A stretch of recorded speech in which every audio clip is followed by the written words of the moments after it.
আজ আমরা একটা মোবাইল রিভিউ নিয়ে এসেছি, আর মোবাইলটি হলো সিম্ফনি জেড সিরিজের Z9।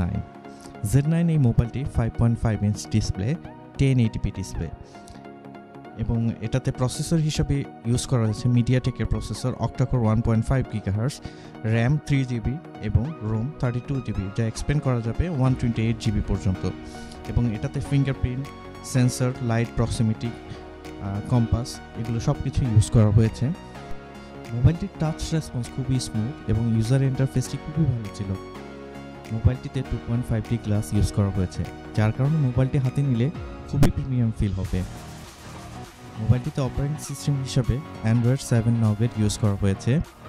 জিপিইউ হিসাবে ইউজ করা হয়েছে Mali T86 MP2, যার কারণে অনেক হাই গ্রাফিক্স গেম সহজেই খেলা যাবে। আমরা মোবাইলটিতে অ্যাসফল্ট 8 এবং মাইনক্রাফট গেম খেলেছিলাম, তবে আমার কাছে মনে হয়েছে অ্যাসফল্ট 8 খেলার সময় কিছুটা ল্যাগিং রয়েছে, আরও ভালো হতে পারত। মাইনক্রাফট গেমটি আমরা মোটামুটি ভালো মতোই খেলতে পেরেছি, আর কোনো গেম আমরা টেস্ট করিনি। খুব আরও কিছু গেম টেস্ট করলে আমরা বুঝতে পারবো যে এটার পারফরমেন্স কেমন। অন্যান্য ব্র্যান্ডের সেটের মতো এই মোবাইলটিতে ডুয়াল ক্যামেরা ইউজ করা হয়েছে।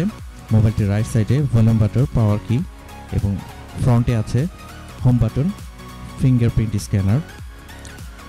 টপ সাইডে আছে 3.5mm জ্যাক, নিচের দিকে চার্জিং পোর্ট, স্পিকার এবং মাইক্রোফোন।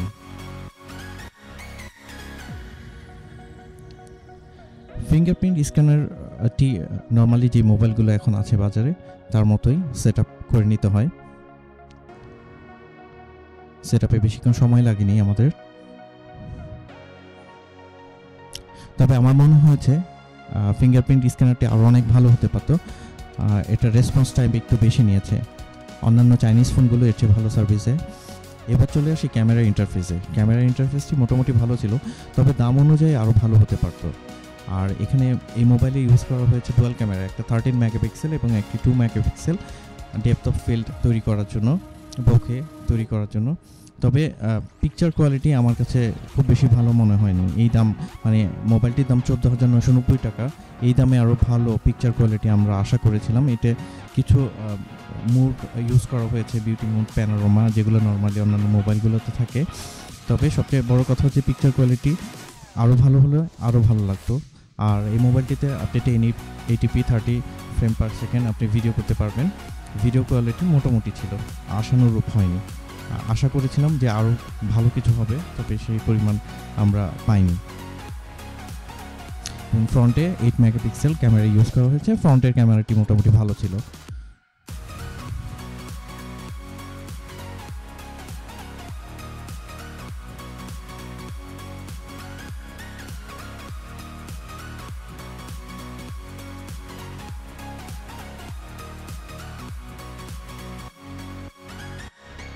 মোবাইলটিতে আমরা অন্তত বেঞ্চমার্ক টেস্ট করেছিলাম, যা টেস্টের স্কোর এসেছিল 41,922, এবং আপনারা দেখতে পাচ্ছেন CPU জেডে মোবাইল স্পেসিফিকেশন, এবং মোবাইল ইউজ করা হয়েছে 3000 mAh ব্যাটারি, যা দিয়ে অনায়াসে একদিন মোবাইলটি চার্জ ব্যাকআপ আপনাকে দিবে।